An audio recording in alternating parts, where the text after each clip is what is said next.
Je viens vers vous dans vos maisons pour pouvoir vous dire tout simplement que notre Seigneur, qui n'est que notre Sauveur, Yahvé, qui n'est que notre Jésus-Christ, est merveilleux.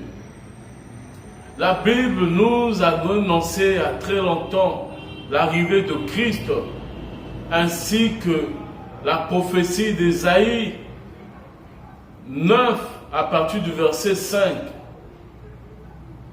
Et le livre de Ésaïe 53 à partir du premier verset jusqu'au verset 12 nous donne la confirmation sur la personne de Jésus-Christ. Qui était cet homme? Quelle était la mission qu'il avait? Quelle était la manière dont la présence ou la nature qu'il pouvait que dégager? Et quel était le but de sa mission sur cette terre? Beaucoup de gens n'ont jamais cru que Jésus-Christ est Dieu. Mais si vous prenez votre temps, vous la lisez réellement la Bible, vous aurez la réponse ainsi que la confirmation que Jésus-Christ était Dieu lui-même en personne. Comme Dieu ne pouvait jamais se manifester en esprit comme étant juste comme ça et que personne n'allait vraiment croire, il avait donné tout simplement l'annonce qu'il pouvait, ou bien que Dieu devait envoyer son enfant ou son fils afin de pouvoir porter le péché de l'humanité. Et étant homme sur cette terre, il a confirmé aux hommes qu'il n'avait jamais péché. Mais un homme sur cette terre qui ne pouvait pas pécher, si ce n'était pas que lui-même Dieu, comment pouvez-nous expliquer cela? Nous allons lire dans le livre d'Ésaïe, Ésaïe 53 à partir du premier verset. Nous aurons la réponse sur beaucoup de choses. Ésaïe 53, à partir du verset 1, la Bible nous dit ceci. Qui a cru à ce qui nous a été annoncé? Qui a reconnu le bras de l'Éternel? Le livre de Jean 12, à partir du verset 38, nous ramène sur une autre pensée pour pouvoir croire et comprendre pourquoi Dieu est en train d'interpeller ses enfants. Écoutez cela. Enfin que s'applique la parole d'Ésaïe, le prophète a annoncé le Seigneur. Qui a cru à notre prédication? Et qui le bras de l'Éternel a-t-il été révélé? Ésaïe 9, à partir du verset 5, nous parle quoi? Ésaïe 9, à partir du verset 5, la Bible nous dit ceci. Car un fils nous est né, un fils nous est donné, on l'appellera. Un fils nous est né, un fils nous est donné, et la domination reposera sous son épaule. On l'appellera admirable conseiller, Dieu avec un grand D, puissant, Père éternel, Prince de paix. Mais lorsqu'on repart dans le livre de Ésaïe 58, nous avons la réponse de tout cela. Mais beaucoup de personnes n'ont jamais cru qui était réellement Jésus-Christ sur cette terre. Si Ésaïe le prophète pouvait qu'annoncer sur des choses qui allaient arriver sur la personne de Jésus-Christ et le don excellent que Dieu avait offert à l'humanité, et que nous, des hommes, malgré que Ésaïe l'avait annoncé, que l'homme n'a jamais cru à cette prophétie que Ésaïe 9, à partir du verset 5, est en train de prophétiser sur des choses à venir. Et la confirmation, Ésaïe 53, à partir du verset 1 jusqu'au verset 12, nous donne la confirmation qui était et quelle était la parole qu'on avait annoncée.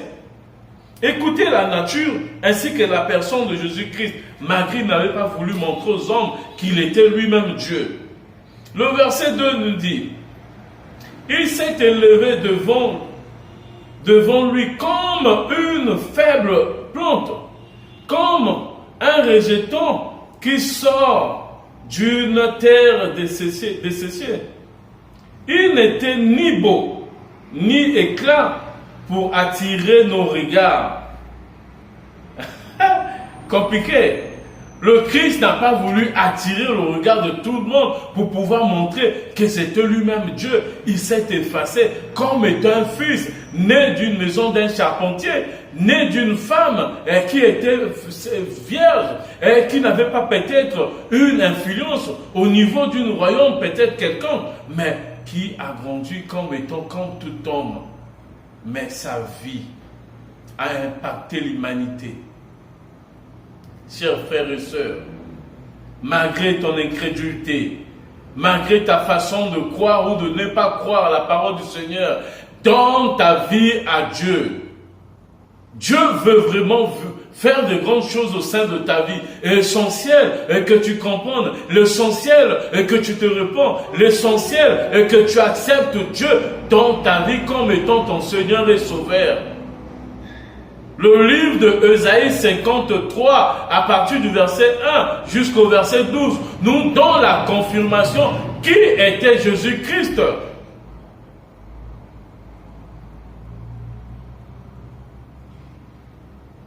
Croire et accepter, c'est des choses qui sont tellement trop grandes. Mais malgré, jusqu'aujourd'hui, beaucoup de hommes ne veulent pas vraiment accepter la personne de Jésus-Christ et ni croire même à ce qui a été annoncé dans le livre de Ésaïe 9, à partir du verset 5. Et pourtant, Dieu nous a annoncé cela, mais des gens jusqu'à aujourd'hui attendent que cette Messie ou que cet Élie qui devait revenir sur cette terre pour annoncer et pour accomplir, pour donner la vie aux hommes. Mais écoutez, Dieu nous aime. Dieu nous aime. Le verset 3 nous dit, méprisé et abandonné des hommes, homme de douleur et habitué à la souffrance, semblable à celui dont on ne détourne le visage, on l'avait dédaigné. Nous l'avons fait de lui aucun cas. Cependant,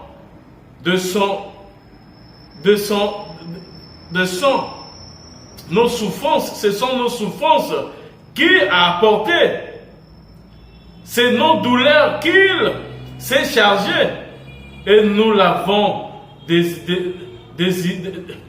considéré comme puni, frappé de Dieu et humilié.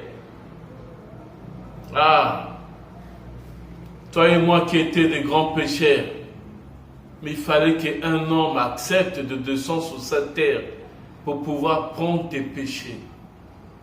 Accepter enfin que toi, que tu sois sauvé. Il a pris cette charge, cette fardeau que tu avais.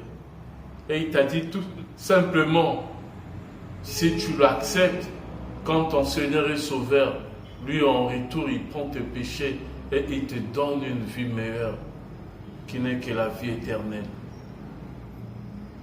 Jésus-Christ n'est pas celui qui est venu peut-être pour pouvoir faire croire ou se servir des hommes. Non, il est venu servir des hommes. Il est celui qui nous donne la vie. Il est celui qui a besoin de nous. L'humanité avait besoin de cet homme. L'humanité avait besoin de quelqu'un qui pouvait vraiment porter cette lourde charge. À l'exemple, vous allez voir même de Adam et Ève. Après avoir commis le péché, mais il fallait que Dieu cache leur nudité. Il a tué cet animal qui n'était qu'innocent.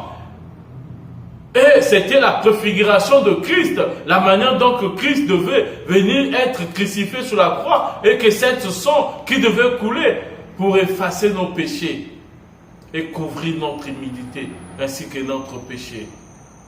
Frères, sœurs, prenez le temps de lire la Bible. Vous allez comprendre ce qui est caché dans la Bible et vous serez heureux. Arrêtez cette vie d'hypocrisie. Arrêtez cette vie de médisante. Arrêtez cette mauvaise vie que l'homme est en train de vouloir ramener certaines personnes de ne pas croire au christianisme. Le christianisme, c'est la meilleure religion. Le christianisme, c'est là que ça porte aux hommes la vie. Le christianisme, c'est là que des hommes sont sauvés à travers la Bible. Que Dieu nous bénisse.